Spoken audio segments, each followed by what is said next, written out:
अच्छा, तो सबसे पहले हम एक रिविजन से शुरू कर लेते हैं।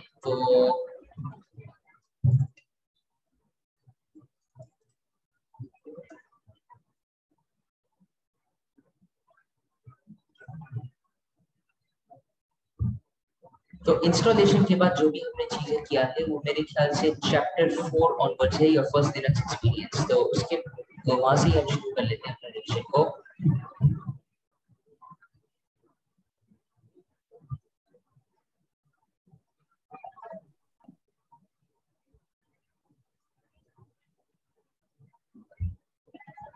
अच्छा, तो ये मेरे ख्याल से बस एक इंट्रोडक्शन थी कि कुछ बेसिक कमांड्स के बारे में सबसे पहले तो बताया है कि जैसे अप टाइम का कमांड है, यूनेम का कमांड है, मैन का कमांड है। तो अप टाइम का कमांड बेसिकली ये बताता है कि आपका कंप्यूटर कितनी देर के लिए मतलब कितनी देर के लिए अप है। फॉर एग्जांपल इस एग्जांपल में इस बंदे का जो कंप्यूटर है वो 29 डेज के लिए अप हुआ हुआ है, 19 आवर्स 26 मिनट्स एंड 29 डेज।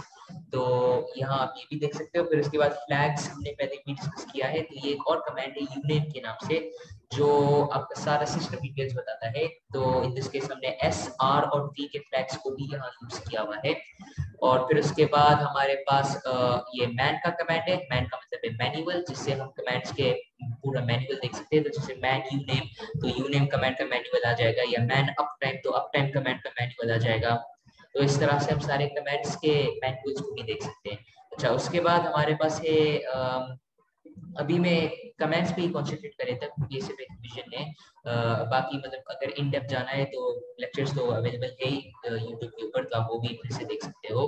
तो अभी हम सिर्फ कमेंट्स को ही एक नजर देखते हैं। सबसे पहले तो हमारा एलएस का कमेंट। अब एलएस का कमेंट तो हमने इतना यूज किया है, एलएस सीडी एमकेडीआईआर पीडब्ल्यूडी, आपको पता होना ही चाहिए कि इनका मतलब क्या है। एलएस का मतलब है कि लिस्ट डायरेक्टरीज, आपका सारा फाइल्स और फोल्डर्स बता देता है आपका करंट डायरेक्टरी के अंदर। फॉर एग्जांपल मैं डॉक्यूमेंट्स का फोल्डर में हूँ, तो डॉक्यूमेंट्स का फोल्डर के अंदर, जिस फोल्डर के अभी अंदर में हूँ, उसमें कितने फाइल्स और फोल्डर्स हैं, कौन कौन से हैं, तो सब आप एलएस के थ्रू देख सकते हो। फिर उसके बाद सीडी का कमांड, जिसमें आप जा सकते हो, सीडी का मतलब है चेंज डायरेक्टरी। फिर उसके बाद आप कर सकते हो सीडी टिल्डा, मतलब है कि डायरेक्टली आपको मेन डायरेक्टरी पे ले जाएगा। और सीडी डॉट जो है ये आपको वन लेवल अप ले जाएगा। तो फिर उसके बाद mkdir का जो कमांड है, इससे हम फोल्डर्स को क्रिएट कर सकते हैं। तो mkdir स्पेस फिर फोल्डर का नाम, तो उसी नाम से का एक फोल्डर भी क्रिएट हो जाएगा। तो उसके बाद हम यूज कर सकते हैं pwd का कमांड। तो pwd जो है वो आपका प्रेजेंट वर्किंग डायरेक्टरी बताता है, आप किस फोल्डर के अंदर मौजूद है, मौजूद हो, तो ये वो बता देता है। फिर उसके बाद कैट का कमांड, कैट का मतलब है कॉन्कैटिनेट, मतलब है कि ये आपका एक फाइल का आउटपुट को मर्ज करता है आपका टर्मिनल स्क्रीन के अंदर। मतलब अगर आपको एक फाइल का कंटेंट्स देखना है तो फिर आपको उसमें जाना नहीं पड़ता है, आप सीधा सीधा उसका आउटपुट को आप प्रिंट कर सकते हो कंसोल के ऊपर, मतलब कि कंकैटिनेट कर सकते हो कंसोल के साथ। तो उसको बोलते हैं कैट का कमांड। फिर उसके बाद सीपी, मतलब कि कॉपी का कमांड, जिसमें से आप एक फोल्डर के कंटेंट्स दूसरे फोल्डर में कॉपी कर सकते हो। फिर उसके बाद आपका एमवी का कमांड। अब कॉपी में तो ये होता है कि ओरिजिनल जगह पे फाइल्स रहती है, सिर्फ दूसरा जगह में ऐड हो जाता है। लेकिन एमवी का जो कमांड है, एमवी का मतलब है मूव, मतलब है कि ओरिजिनल फोल्डर से डिलीट हो जाएगा और नया फोल्डर के अंदर आ जाएगा। तो ये फर्क तो मतलब काफी बेसिक है। तो बिल्कुल वही चीज है कि मैं कंट्रोल सी कंट्रोल भी करूं या फिर कंट्रोल एक्स और कंट्रोल भी करूं। अगर आपने ये कमांड्स को यूज किया है विंडोज के अंदर तो आपको पता होगा मैं क्या बोल रहा हूँ। तो ये उसका एक एग्जांपल है। उसके अलावा रिमूव, रिमूव बेसिकली डिलीट, अगर आपको एक फाइल या फोल्डर को डिलीट करनी है तो आप आरएम का कमांड यूज कर सकते हो। उसके साथ अगर आप आर और एफ के फ्लैग्स को आप इस्तेमाल करते हो तो फिर आप फोल्डर्स को भी इस कमांड से डिलीट कर सकते हो। फिर उसके बाद फाइंड का जो कमांड है उससे आप फाइल्स और फोल्डर्स को ढूंढ सकते हो, तो ये भी हमने काफी तसल्ली से देखा है पिछले क्लासेस के अंदर। तो उसके बाद हमारे पास कुछ और कमांड्स ही रहते हैं, ज्यादा कुछ नहीं। आई थिंक यही हमने कल कवर किया था। तो यूनेम का कमेंट तो हमने ऑलरेडी ऊपर कवर कर लिया। एलएससीपीयू, ये आपको सीपीयू का इंफॉर्मेशन आपका सारा आउटपुट कर लेता है। फिर उसके बाद कैट का कमेंट तो हमने पहले ही देख लिया है। और उसके बाद ये कुछ टूल्स के बारे में यहाँ लिखा हुआ है कि कुछ कॉमन टूल्स है लिनक्स के अंदर के, जैसे यहाँ आपके पास फॉर एग्जांपल हार्ड डिस्क के टूल्स है, तो F disk tools, lib partition tools, GPT F disk tools. तो जो बेस्ट डिस्क पार्टिशनिंग टूल है या डिस्क मैनेजमेंट टूल है लिनक्स के अंदर, इन माय ओपिनियन वो है जी पार्टेड। ये इसका नाम है जी पार्टेड। तो ये मुझे सबसे बेस्ट लगा है। आज तक मैंने जितना भी लिनक्स यूज किया है मुझे यही सॉफ्टवेयर सबसे अच्छा लगा है। वो इसमें मेंशन नहीं हुआ हुआ है लेकिन मुझे तो वही सबसे बेहतर लगता है। ये यहाँ एक इमेज में यही वाला सॉफ्टवेयर है Gparted, तो इसका यूजर इंटरफेस और सब भी काफी अच्छा है, थोड़ा बहुत विंडो से मिलता जुलता भी है, तो इतना मुश्किल नहीं होता है। फिर उसके बाद कुछ एक्स्ट्रा कमांड्स हमारे पास है हार्ड डिस्क और हार्ड ड्राइव के लिए। तो df का कमांड है और du का कमांड है। df का कमांड क्या करता है, वो आपका डिस्क स्पेस को आउटपुट करता है, जो आपका जो भी आपके माउंटेड डिवाइसेस है उन सब के। तो आपके पास जितने, अगर आपके पास मल्टीपल डिस्क है आपका कंप्यूटर के अंदर या मल्टीपल पार्टीशन है, हर पार्टीशन के आपको साइज बता देगा। फिर उसके बाद du का कमेंट क्या करता है, वो आपको बताता है ईच फाइल कितना ले रहा है। तो फॉर एग्जांपल अगर आप अभी हो डॉक्यूमेंट्स का फोल्डर में, आपके पास जितने भी फाइल्स और फोल्डर्स मौजूद है उस फोल्डर के अंदर, वो उन सब के फाइल साइजेस या फोल्डर साइजेस बता देगा, एमबीज में, जीबीज में, जो भी है।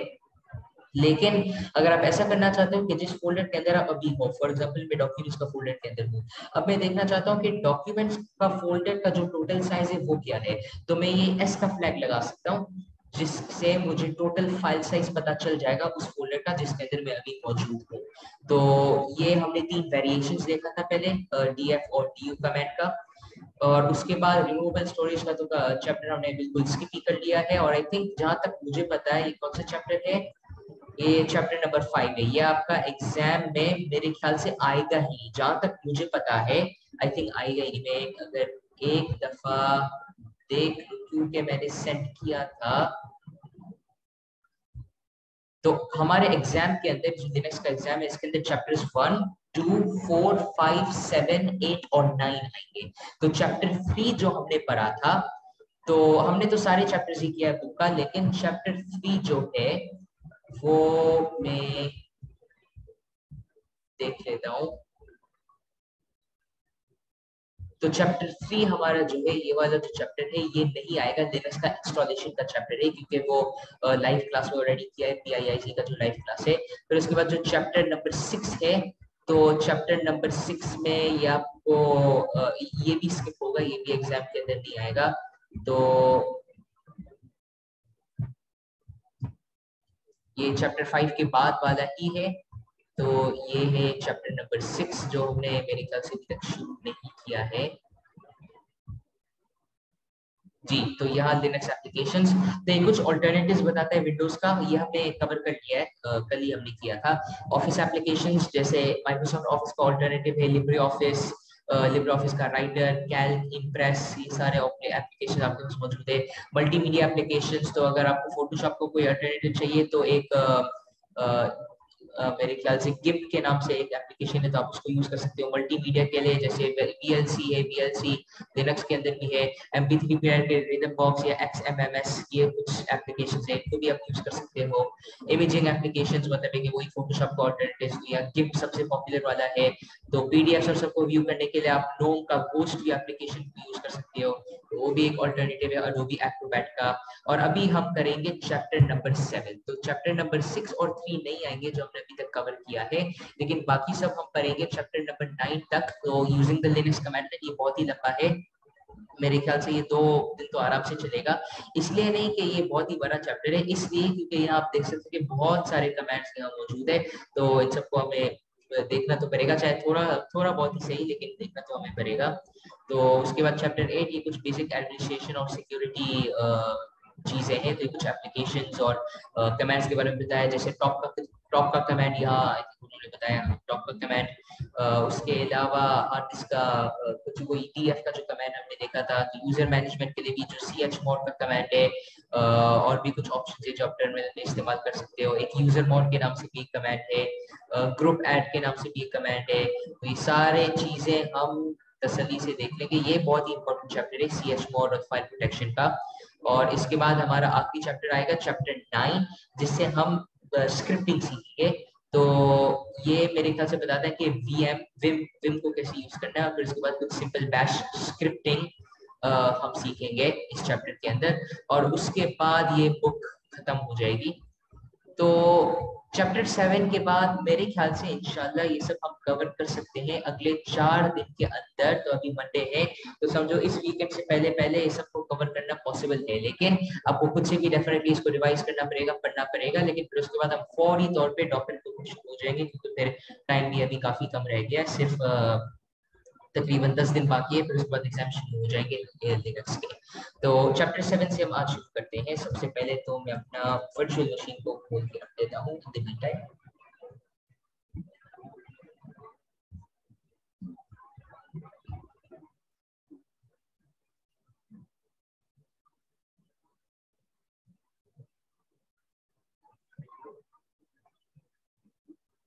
अच्छा, तो ये लिनक्स कमांड लाइन के बारे में कुछ एक्स्ट्रा फीचर्स बताएंगे और आई थिंक कुछ ज्यादा कुछ और कमांड्स भी बताएंगे, मोस्ट कॉमन कमांड्स और इस तरह की चीजें।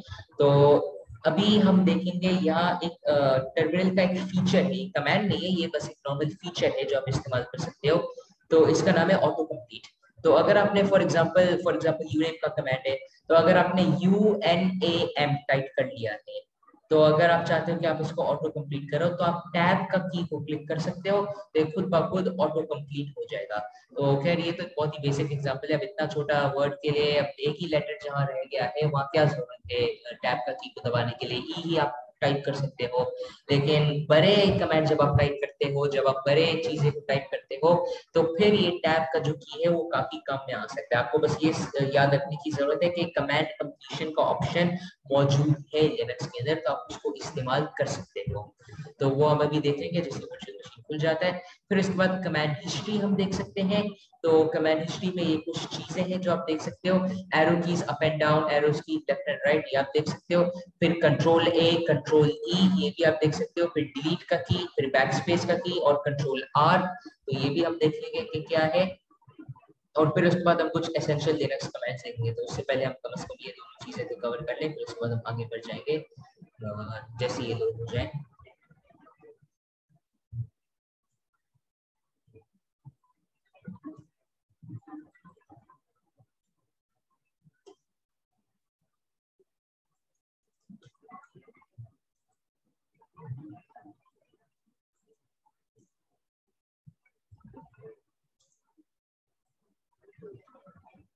अच्छा, तो ये यहाँ लोड हो गया है, तो अभी मैं अपना वर्चुअल मशीन को खोल देता हूँ।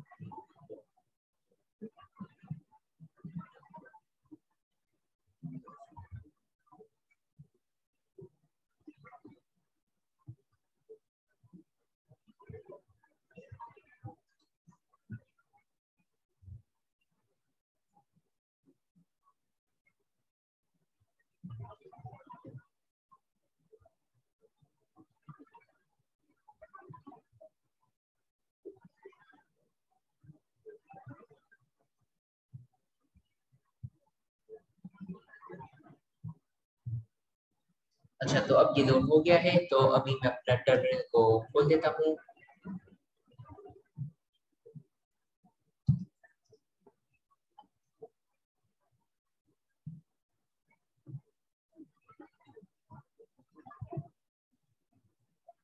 अच्छा, तो अब हम देखते हैं, यहाँ मेरे टर्मिनल खुल गया है।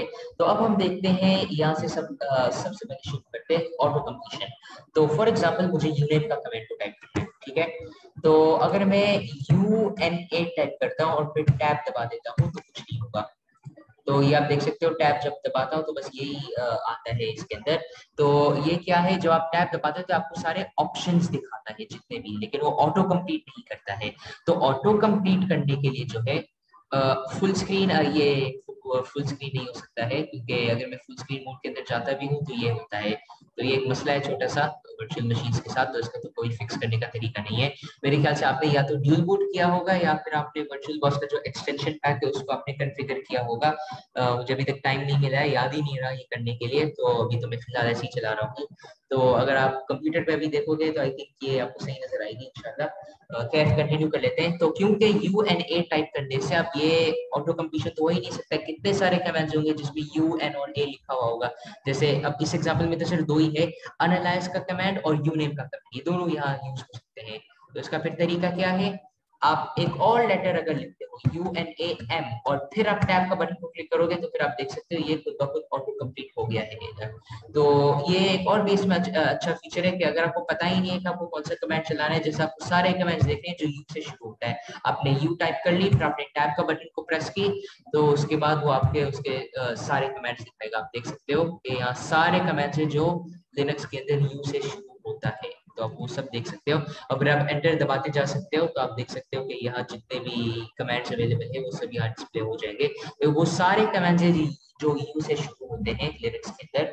तो ये एक अच्छा फीचर है। तो उसके अलावा हम देख सकते हैं अभी एरोस का जो एक चीज है।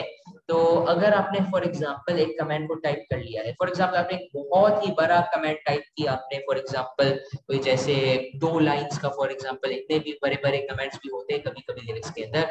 तो अगर आप इतना बड़ा कमेंट टाइप करते हो और आपको उसको वापस रन करना है, तो मैं थोड़ी कोई पूरा चीज को वापस टाइप करूंगा, तो आप क्या कर सकते हो, आप अप का एरो को क्लिक कर सकते हो। तो आपने जितने भी कमेंट्स को टाइप की वो सब आ जाएगा। फिर से आपने अप क्लिक की तो उससे पहले जो चीज चलाई वो आएगा। फिर उसके बाद आपने क्लिक की तो उससे पहली वाली चीज आएगा। तो इस तरह आप देख सकते हो जितने भी मैंने कमेंट्स चलाए हैं लिनक्स के अंदर पिछले काफी दिनों से, वो सब यहाँ स्टोर हुआ है। आप देख सकते हो कि मैं जितना पीछे जा रहा हूँ सारी चीजें को यहाँ दिखा रहा है। तो ये मेरे ख्याल से पिछला क्लास का था जब मैं LSCQ के बारे में बता रहा था। फिर इससे पहले जो यूनेम का कमेंट था, रिबूट का कमेंट, फाइंड का कमेंट। आप देख सकते हो कि ये बहुत पीछे तक जा सकता है। और फिर डाउन का एरो जो है, जिस तरह आप अप का एरो की यूज करते हो पिछले कमेंट्स देखने के लिए, तो आप डाउन का एरो भी यूज कर सकते हो लेटेस्ट कमेंट्स को देखने के लिए, अगर आप अभी पीछे हो। तो जैसे मैं अभी 3 कमेंट्स पीछे गया और मुझे अपना लेटेस्ट कमेंट पे जाना है, तो मैं डाउन का एरो क्लिक कर सकता हूँ, फिर एक और दफा, फिर एक और दफा, तो मैं यहाँ ब्लैंक पे पहुंच गया। तो मैंने एक और दफा ऊपर की, तो ये मेरा लास्ट कमेंट था, मैंने क्लियर का कमेंट लास्ट चला है। तो इस तरह से आप देख सकते हो। अब वैसे तो ये तो चलो बुक में लिखा हुआ है, लेकिन मैं आपको अपना पर्सनल एक्सपीरियंस बताऊंगा, क्योंकि मैंने Linux as a personal computer भी और एज ए वर्क कंप्यूटर भी मैंने तकरीबन 1 साल के लिए यूज किया है। तो जिसमें अभी अल्हम्दुलिल्लाह काफी एक्सपीरियंस है। तो ये मैं आपको जरूर बताऊंगा कि ये जो बाकी ये जितनी भी चीजें लिखा हुआ है, कंट्रोल डिलीट बैक स्पेस, ये सब इतना काम का नहीं है। अगर मैं वो सिर्फ आपको प्रैक्टिकली लिनक्स को यूज करना है तो बस यही काफी है, अप डाउन लेफ्ट राइट यही काफी है, और कुछ करने की जरूरत नहीं है। लेकिन क्योंकि आपका एग्जाम है अभी तो आपको सीखना पड़ेगा। मैं आपको ऐसे ही बस माइंड में डाल रहा हूँ कि वैसे तो जो मोस्ट कॉमनली यूज होता है वो बस यही दोनों होता है, अप डाउन और लेफ्ट राइट। बाकी सब की इतनी जरूरत नहीं पड़ती है। मैंने तो आज तक एक दफा भी यूज नहीं किया है, मुझे तो पता भी नहीं था ये कमेंट्स एग्जिस्ट भी करते हैं। कुछ लोगों को काम आ भी सकता है, कुछ को नहीं। खैर मैंने तो इतना यूज नहीं किया है। तो अगर आपको समझ में आया, अगर आपको ये कमेंट्स यूजफुल लगे तो जरूर आप उसको डेली यूज में इस्तेमाल कर सकते हो। तो अपर डाउन का एरो तो मैंने आपको दिखा दिया है। अब उसके बाद हम देखते हैं लेफ्ट और राइट का एरो। तो ये क्या करता है, moves the cursor 1 character to the left और राइट। तो ये तो प्रीटी सिंपल है। अगर मैं फॉर एग्जांपल कोई बड़ा सा कमेंट को टाइप करूं, यूनेम एच एफ फॉर एग्जांपल, बस इस तरह के कुछ लिखता हूं। अब मैं बोलूं कि यार ये मैंने एक्सीडेंटली यहाँ कॉमा लिख दिया है, अभी मुझे इसको हटाना है, तो मैं लेफ्ट और राइट को क्लिक कर सकता हूं। देख सकते हो कि मैं अभी लेफ्ट क्लिक कर रहा हूँ, फिर राइट क्लिक कर रहा हूँ, तो आप इसको होल्ड भी कर सकते हो, तो इस तरह से लेफ्ट और राइट जाएगा। तो अगर मैं फॉर एग्जांपल कॉमा को हटाना चाहूँ तो मैं ये कर सकता हूँ, मैं ये कर सकता हूँ, कॉमा हट गई। तो ये तो बिल्कुल सिंपल है, बिल्कुल टेक्स्ट एडिटर की तरह है। तो आप लेफ्ट और राइट कर सकते हो। तो आप अपने टेक्स्ट को फिर बैक स्पेस से और सबको डिलीट भी कर सकते हो, जिस तरह यहाँ लिखा हुआ है। फिर आप डिलीट का जो बटन है, अगर आपका कंप्यूटर पे एक डिलीट का बटन मौजूद है, तो ये तो मैंने बैक स्पेस यूज की तो एक कैरेक्टर चला जाएगा। ये तो मतलब लिनक्स का जो कमांड है वो बिल्कुल एक टेक्स्ट एडिटर की तरह है, तो आप इसी तरह से ही चलेगा ये आपका। तो सिवाय जो अप एंड डाउन एरो है, क्योंकि इसमें कोई मल्टीपल लाइंस तो होता ही नहीं है, एक ही लाइन होता है, तो इसलिए अप एंड डाउन में बजाय लाइंस को अप एंड डाउन होने का, क्योंकि एक ही लाइन है, इसलिए आपके कमांड्स का वो दिखाना शुरू हो जाएगा कि आपने पहले कौन से कमांड्स को यूज किया है। लेकिन उसके अलावा तकरीबन हर चीज टेक्स्ट एडिटर जैसा ही है। कंट्रोल ए का कमांड है transfers cursor to the beginning of the line. इसका मतलब क्या है, अगर मैंने बहुत ही बड़ा कमांड लिखा है, इतना बड़ा, अब मैं चाहूं कि मैं अपना कर्सर को बिगिनिंग पे ले आऊं, तो अगर आपका कंप्यूटर पे होम का की है तो आप उसको ही दबा सकते हो, मैं आ गया। एंड का की अगर आपका कंप्यूटर के ऊपर है, मैंने उसको दबाई, एंड पे आ गया। लेकिन एक और भी तरीका है, अगर आपके पास होम का की और एंड का की नहीं मौजूद है, आप दबा सकते हो कंट्रोल ए। तो मैंने अभी यही किया है, तो ये आपका होम के ऊपर आ गया है। अगर आप चाहो कि आप एंड पे उसको ले आओ, तो फिर आप कर सकते हो कंट्रोल ई। तो कंट्रोल ई, कंट्रोल ए, कंट्रोल ई, कंट्रोल ए, तो आप देख सकते हो ये बिल्कुल ऐसा ही चल रहा है। तो अभी मैं इसके बाद हम देखते हैं नेक्स्ट कमांड। तो हमने डिलीट का की अभी देखना है, डिलीट और कंट्रोल आर। तो डिलीट क्या करता है, the character under the cursor is deleted. तो इसका फर्क क्या है ये आपको थोड़ा गौर से देखना पड़ेगा। फॉर एग्जांपल ये जो यहाँ एक डी लिखा हुआ है, आप देख सकते हो इधर एक डी है, मैं उसको रिमूव करना चाहती हूँ। तो आप देख सकते हो मेरा एक ब्लिंकिंग कर्सर है या ब्लिंकिंग रेक्टेंगल है। अब वो रेक्टेंगल मैंने अभी रखा है इस पहला एफ के ऊपर, और यहाँ से मैं बैक स्पेस दबाता हूँ, जो उससे जो पहले वाला कैरेक्टर है वो हट जाएगा। तो ये इस तरह से चलता है। लेकिन अगर मैं बोलूं कि जिस लेटर मेरा कर्सर अभी उसके ऊपर है, मेरा मतलब मेरा कर्सर अभी एफ के ऊपर है, तो मैं बोलूं कि मैं एफ को डिलीट करना चाहूँ, मैं नहीं बोल रहा हूँ कि मैं यहाँ पीछे जाऊं फिर मैं बैक स्पेस को दबाऊं, नहीं, मैं बोल रहा हूँ कि जो मेरा कर्सर अभी जिस लेटर के ऊपर है वो ही डायरेक्टली डिलीट हो जाए, जैसे अभी है। तो मुझे अभी इस डी को, ये जो मेरे पास अभी डी है, मेरा कर्सर अभी डी के ऊपर कवर हो रहा है, तो मुझे इस डी को डायरेक्टली रिमूव करना है बजाय राइट क्लिक करने का और फिर बैक स्पेस दबाने का। तो इसका क्या तरीका है, मैंने उसके ऊपर हवर की और मैंने दबाई कंप्यूटर का जो डिलीट की लिखा हुआ है, मैंने उसको प्रेस की, तो आप देख सकते हो कि मेरा जो डी का लेटर है वो यहाँ से चला गया है। तो ये भी एक और टिप है। और फिर एक आखिरी टिप हम देखते हैं, control R, search for a particular command from the command history. अगर मैं बोलूं कि मैं देखना चाहूं कि मैंने lscpu का कमांड कब चलाया, तो मैं इसको पूरा डिलीट कर सकता हूं, फिर मैंने टाइप की lscpu, ठीक है। अब मैं बोलूं कि मुझे देखना है कि मैंने कमांड कब चलाई, तो मैं कर सकता हूं कंट्रोल आर। कंट्रोल आर के दबाने के बाद ये चीज आता है रिवर्स आई सर्च, तो मैं इसमें टाइप कर सकता हूँ फॉर एग्जांपल ls, तो यहाँ देखो खुद ब खुद ऑटो करेक्ट आके करके आ गया lscpu, तो इसको एंटर कर सकता हूँ, तो इसका आउटपुट ये मुझे दिखा देगा। मतलब है कि मैं कंट्रोल आर दबाऊंगा, मैं वो लेटर्स दबाऊंगा जो मैंने कमांड चले, फॉर एग्जांपल यू, तो ये दिखाएगा ये क्या ये lscpu का कमांड की बात कर रहे हो, या यू नेम, तो अगर मैं एन दबाऊं तो खुद ब खुद यू नेम भी आ जाएगा। तो उसके अलावा अगर मैं कोई और कमांड दबाना चाहूँ, फॉर एग्जांपल एन, तो यहाँ आएगा शट डाउन, तो उसमें जो एन है, अगर मैं ए टाइप करूं तो फिर ये यू नेम आएगा, अगर मैं एन टाइप करूं तो फिर ये नैनो आएगा, अगर ओ टाइप करूं तो आप देख सकते हो फिर यही आता है नैनो उसका। तो आप इससे सर्च कर सकते हो कमांड्स को जो आपने पहले चलाए हुए हैं, तो आप उनको देख सकते हो कि मैंने कौन सा कमांड इससे मिलता जुलता पहले चलाया है। तो एक तरह से जो हमने एक फाइंड का कमांड को हमने पहले कवर की, जिससे आप फोल्डर्स और फाइल्स को सर्च कर सकते हो, तो यहाँ पीछे हमने एक फाइंड का कमांड को हमने कवर किया था इधर, जिससे आप फाइल्स और फोल्डर्स को सर्च कर सकते हो।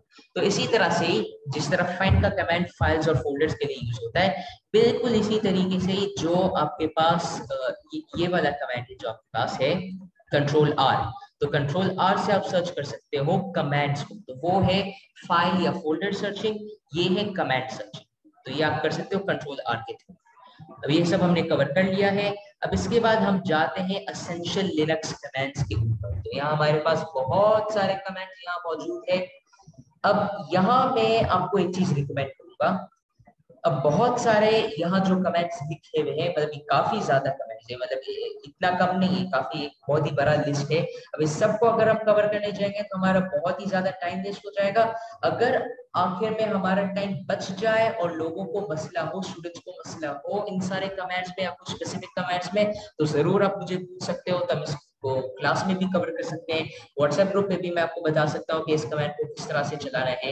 लेकिन अब जितना मैंने आपको बताया है अभी तक, आप हेल्प भी ले सकते हो मैन का कमांड के थ्रू। जैसे मुझे पता नहीं है कि इन्फो का कमांड क्या करता है, तो मैं लिख सकता हूँ मैन स्पेस इन्फो, तो मैं देख सकता हूँ इन्फो का कमांड कैसे यूज होता है, तो उसके कुछ एग्जांपल्स देख सकता हूँ, मैं बहुत सारी चीजें खुद भी देख सकता हूँ। तो अब मैंने आपको इतना समझा दिया है कि अब आपको एटलीस्ट इतना तो पता होना ही चाहिए, चाहे इंटरनेट के थ्रू हो, चाहे मैन का कमांड के थ्रू ना हो, चाहे कॉमन सेंस का थ्रू क्यों ना हो, चाहे एक्सपेरिमेंटेशन के थ्रू क्यों ना हो, कि आपको खुद फिगर आउट करना पड़ेगा कि कमांड कैसे यूज होता है। क्योंकि अब मैं, अब फॉर एग्जांपल आप प्रोफेशनली काम कर रहे हो लिनक्स के साथ, तो मैं थोड़ी आपको हेल्प करूंगा उस वक्त, कर ही नहीं सकता हूँ। तो इस वजह से फिर आपको खुद भी थोड़ा बहुत प्रैक्टिस करने की जरूरत है कि ये सब इसके सॉल्यूशंस, इसका कमांड का जो डेफिनेशन है, यूसेज है, वो सब हम सर खुद कैसे। एक मिनट सर, सर आप इसको रिपीट कीजिएगा। आपने कहा कि अगर कोई भी कमांड को हमें पता करना होगा तो MAN वाली कमांड डाल के और वो वाली कमांड हम दे देंगे तो हमें उसकी इंफॉर्मेशन आ जाएगी। जी बिल्कुल, तो सिर्फ जैसे MA। बिल्कुल, तो मैं ये दिखा भी सकता हूँ, तो जैसे इन्फो का कमांड है, अब फॉर एग्जांपल ये यहाँ एक्सप्लेनेशन नहीं दिया हुआ है, आपको समझ नहीं आ रहा है भाई ये हो क्या रहा है, तो फिर मैं क्या कर सकता हूँ, तो मैं मैन लिख सकता हूँ। मैन, मैन का मतलब है मैन्युअली, उस कमांड का मैन्युअल बोलता है। और मैन्युअल की एक अच्छी बात है जो मैंने मेंशन नहीं की, कि इसके लिए इंटरनेट की जरूरत नहीं है, अगर आपका इंटरनेट नहीं भी चल रहा है तो भी आपका मैन का कमांड का खुल जाएगा, क्योंकि ये आपका कंप्यूटर में लोकली स्टोर हुआ है। तो मैन स्पेस फिर कमांड का नाम, तो जैसे इन्फो, तो यहाँ फिर इन्फो का कमांड का जो मैनुअल है वो खुल गया है। मैं इसका नेम देख सकता हूँ, सिनॉप्सिस, डिस्क्रिप्शन, इसके सारे फ्लैग्स देख सकता हूँ, उसके कुछ एग्जांपल्स यहाँ नीचे देख सकता हूँ, फिर इसके कुछ और कॉपीराइट्स और एक्स्ट्रा चीजें भी देख सकता हूँ। ये सब मैंने एक पिछले लेसन में समझा दिया कि सबका मतलब क्या है। जी जी अगर आपको नहीं पता है जी कि सिनॉप्सिस और सबका मतलब क्या है तो आप उसको भी देख सकते हो। तो ये है मैन का कमांड। तो आप इसको और सर्च इंजन को भी, जैसे what does the man command, तो आप सर्च कर सकते हो ऑनलाइन, तो उसे भी आप ढूंढ सकते हो। लेकिन मेरा पॉइंट ये है कि अभी मैं कोशिश करूंगा कि मैं आपको स्लोली स्लोली इस पे इंडिपेंडेंट बना दूं, क्योंकि अगर आप मुझ पे डिपेंडेंट रहोगे एज एन इंस्ट्रक्टर या एज ए टीचर तो फिर मसला होगा, क्योंकि फिर जो कमेंट्स आपको समझ नहीं आएंगे फ्यूचर में तो फिर वो आप, जाहिर सी बात है, मुझे तो हर वक्त नहीं पूछ सकते, तो फिर आपको खुद ही ढूंढना पड़ेगा उसका सॉल्यूशन। तो फिर उसका स्किल्स भी आपको ही सीखना चाहिए कि आप इसका सॉल्यूशन को कैसे निकाल सकते हो। एक बहुत ही इंपॉर्टेंट पॉइंट है, किसी भी टेक का फील्ड के अंदर, आईटी का फील्ड के अंदर, चाहे लिनक्स पे काम कर सकते हो, चाहे करते हो, चाहे प्रोग्रामिंग पे काम करते हो, डेटाबेसेस पे, जो भी है, आपको अपना सॉल्यूशंस खुद ढूंढना चाहिए और आपको इतना कॉम्पिटेंट, आपको इतना नॉलेज होना चाहिए, आपको इतने तरीके आने चाहिए कि आप अपना खुद का सॉल्यूशन निकाल सकते हो, ढूंढ सकते हो, वरना फिर काफी मसला होगा। तो ये एक तरह से एक अपनी एक इंडिपेंडेंट ट्रेनिंग आज से शुरू हो जाएगी लिनक्स पे। तो ये जितने भी कमांड्स हैं आप सबको एक्सपेरिमेंट कर सकते हो अपने टाइम के साथ, और जो भी आपको समझ नहीं आए वो आप जरूर मुझसे पूछ सकते हो। आपको समझ नहीं आ रहा है तो फिर डेफिनेटली मैं आपको समझा ही दूंगा। और उसके अलावा आप खुद भी प्रैक्टिस कर सकते हो कि ये सॉल्यूशंस और इनके डेफिनेशंस और यूसेज आप कैसे ढूंढ सकते हो ऑनलाइन या मैन के कमांड के थ्रू। तो ये मैंने आपको बता दिया है, तो कोई भी मसला हो तो आप मुझे व्हाट्सएप के ऊपर बता देना। तो अब हम चैप्टर 8 की तरफ जाते हैं। अभी ये मीटिंग मेरे ख्याल से अबाउट आधे घंटे के लिए या मे बी 40 मिनट्स के लिए चल रहा है, तो थोड़ा टाइम तो अभी बाकी है। तो यहाँ हम देखेंगे बेसिक एडमिनिस्ट्रेशन का कमांड के अंदर हमारे पास कुछ चीजें हैं जो हम देख सकते हैं। तो सबसे पहले तो हम ये देखेंगे कि सिस्टम एडमिनिस्ट्रेशन है क्या। तो अगर मैं आपको बोलता हूँ कि मेरा एक वेब एप्लीकेशन है, फॉर एग्जाम्पल मेरा एक फॉर एग्जाम्पल एक वेबसाइट है, ये मेरा एक पर्सनल वेबसाइट है, पर्सनल पोर्टफोलियो है, तो ये मेरे पास यहाँ एक वेबसाइट मौजूद मौजूद है। तो अब मैं बोलूँ कि मुझे इस वेबसाइट के साथ फॉर एग्जाम्पल इसका जो मेंटेनेंस है, इसका जो एडमिनिस्ट्रेशन है, ये सारी चीजें को अगर मुझे इसको ट्रैक रखना है, वो सब कैसे कर सकता हूँ। तो इसका तरीका ये है कि आप सिस्टम एडमिनिस्ट्रेशन को इस्तेमाल कर सकते हो। बहुत सारे ऐसे टूल्स हैं लिनक्स के अंदर, बहुत सारे ऐसे चीजें हैं जिससे आप एडमिनिस्ट्रेट कर सकते हो, आप चेक कर सकते हो, मैनेज कर सकते हो अपना वेबसाइट को कि हर चीज सही चल रहा है या नहीं। तो अगर आप फॉर एग्जांपल अपना खुद का एक सर्वर के ऊपर चला रहे हो, अगर आपका वेबसाइट एक लोकल सर्वर के ऊपर चल रहा है जो आपका घर के अंदर है फॉर एग्जांपल, तो उसकी सारी मेंटेनेंस आपको खुद ही करनी पड़ेगी। या फिर अगर आपके पास उस लोकल सर्वर के ऊपर कोई सॉफ्टवेयर इंस्टॉल हुई भी है तो चलो वो भी काम आ सकती है, लेकिन वैसे तो अगर आपके पास कोई लोकल सर्वर है और आप कोई होस्टिंग कंपनी को यूज नहीं कर रहे हो तो आपको खुद ही हर चीज को मैनेज करनी होती है। तो इसके लिए आप ये टूल्स को इस्तेमाल कर सकते हो। तो हम कुछ टूल्स अभी यहाँ देखेंगे, कुछ ऐसी चीजें देखेंगे जो सिस्टम एडमिनिस्ट्रेशन में कॉमनली यूज होता है, कॉमनली आता है। तो सबसे पहले तो यहाँ कुछ एडमिनिस्ट्रेटिव टास्क्स यहाँ मेंशन हुआ है। एक यास्ट के नाम से एक टूल है जो ओपन सोर्स एक लिनक्स का डिस्ट्रीब्यूशन है, लिनक्स का फ्लेवर है। तो उसके अंदर एक डिफॉल्ट टूल है यास्ट के नाम से, तो वो इसके अंदर है।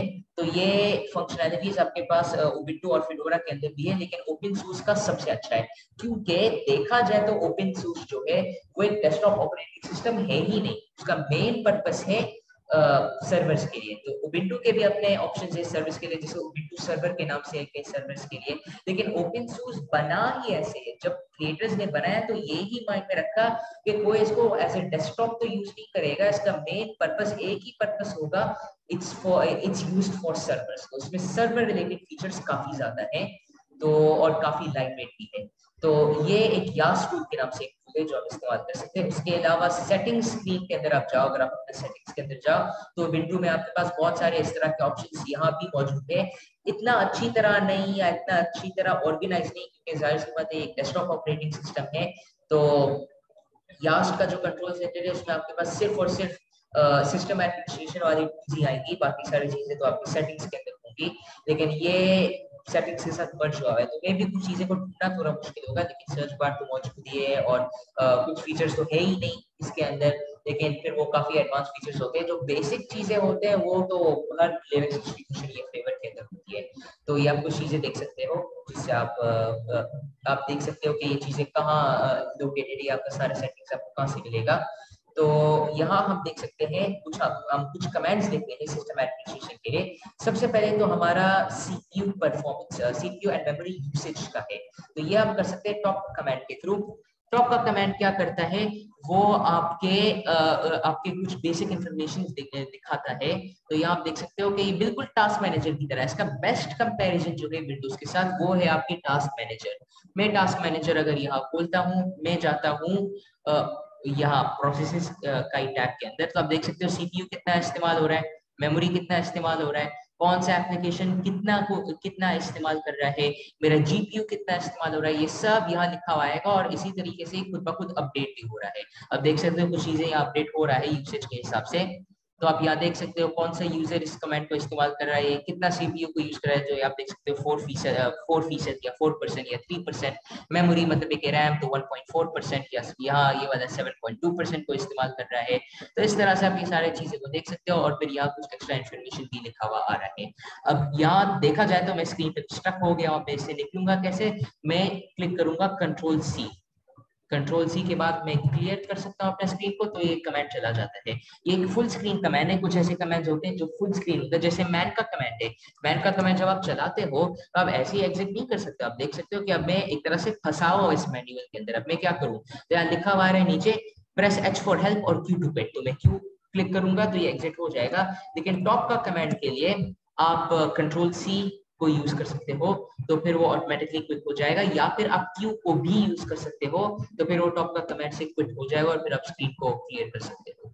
अच्छा, तो उसके बाद हम देखेंगे डीएफ का कमेंट तो हमने ऑलरेडी देख लिया है। हम हार्ड ड्राइव को देख सकते हैं। मैं चलो एक दफा और देखते हैं। तो डीएफ का कमेंट जब हम इस्तेमाल करते हैं तो आप देख सकते हो कि जितने भी आपके पास पार्टीशन या हार्ड ड्राइव है आपके कंप्यूटर के अंदर, उस सब का स्टोरेज दिखाता है, कितना यूज है, माउंटेड है, उसका यूसेज कितना फीसद हुआ हुआ है। तो यहाँ आप देख सकते हो ये कुछ ऐसे ड्राइव्स है जो 100% यूज हुआ हुआ है, तो अभी 0 अवेलेबल बाइट्स है। तो ये जितने भी आपको वैल्यू यहाँ लिखा हुआ आ रहा है ये सब बाइट्स में है। बाइट्स का मतलब है मेगाबाइट से कम जो है। तो मतलब है कि 1024 बाइट्स का मतलब है 1 मेगाबाइट, और फिर 1024 मेगाबाइट्स का मतलब है 1 गीगाबाइट। तो ये आप देख सकते हो इधर। तो इसका मेरे ख्याल से एक और भी फॉर्मेट है DFH मेरे ख्याल से। तो यहाँ बजाय आपको बाइट्स में दिखाने का भी आपको प्रॉपर्ली दिखाएगा। जैसे 1.9 GB, तो जी की वजह से आपको पता चल रहा है कि क्या लिखा हुआ है। 394 M का मतलब है MB, तो आपको पता चल रहा है कि इसका मतलब क्या है। ये थोड़ा अच्छा फॉर्मेट में नजर आ रही है। तो ये आप -H का फ्लैग के साथ आप ये सारी चीजें को देख सकते हो। तो ये हो गई DF का कमेंट। आई थिंक DH का कमेंट नहीं था। हमने दो कमेंट्स देखे थे, सबसे पहले तो डीएफ का कमेंट और उसके बाद हमने एक और देखा था, वो खैर ऊपर दिया हुआ है, कवर भी किया हुआ है लास्ट पिछले क्लास में, तो आप वो देख सकते हो। तो ये है डीएच का कमेंट। फिर उसके बाद है यूजर मैनेजमेंट। यूजर मैनेजमेंट जो है ये एक बहुत ही इंपॉर्टेंट टॉपिक है, और इसको इसी क्लास के अंदर ही कवर करना मुश्किल होगा, क्योंकि इसके लिए बहुत ही कंसंट्रेशन चाहिए। एक तरह से अपना ही टॉपिक है, तो इसको हम ऐसे ही तो नहीं देख सकते हैं। और यहाँ आप देख सकते हो कि बुक के अंदर भी अब इसकी प्रिंटिंग सही से नहीं की हुई है, तो इसकी वजह से कुछ चीजें यहाँ ब्लैक आउट हो गया है। मुझे देखना पड़ेगा, मुझे इसका एक और कॉपी मुझे ढूंढना पड़ेगा कि मुझे सही से देखे कि भाई इसमें लिखा हुआ ये क्या है, कुछ समझ नहीं आ रहा है। तो मुझे इसका एक कॉपी ढूंढना पड़ेगा। तो जैसे ही मुझे कॉपी मिल जाएगी, और फिर आई थिंक कल का क्लास तक इंशाल्लाह मिल जाएगा, और फिर कल का क्लास तकरीबन पूरा क्लास को ही हम डेडिकेट कर लेंगे इस चीज के ऊपर। CH मोड का कमांड, ग्रुप ऐड का कमांड, और यूजर मोड का कमांड, ये सब ग्रुप्स और यूजर्स के बारे में है लिनक्स के ऊपर। तो ये अपना ही एक क्लास में कवर हो जाएगा। ये सब फाइल प्रोटेक्शन, ये सब को हम कवर कर लेंगे। और फिर कल हम इंशाल्लाह चैप्टर 8 को खत्म कर लेंगे। फिर उसके बाद हम परसों इंशाल्लाह चैप्टर 9 को शुरू कर लेंगे। फिर उसके बाद हम इस हफ्ते के लिए सिर्फ और सिर्फ क्वेश्चंस ही लेंगे स्टूडेंट से, और फिर हम नेक्स्ट वीक से इंशाल्लाह डॉकर को प्रॉपर्ली शुरू कर सकते हैं, ताकि आपको भी टाइम मिले लिनक्स और सब रिवाइज करने के लिए। क्योंकि जब एक दफा डॉकर शुरू हो जाएगी फिर रिवाइजिंग का टाइम निकालना मुश्किल होगा, क्योंकि वो एक बिल्कुल ही नई चीज आ जाएगी, और इस वजह से। तो यहाँ का क्लास फिर हम यहाँ ही एंड कर लेते हैं। आप किसी के पास कोई भी सवाल आते हैं तो फिर आप अभी पूछ लो, वरना फिर मैं मीटिंग को एंड कर लूँ।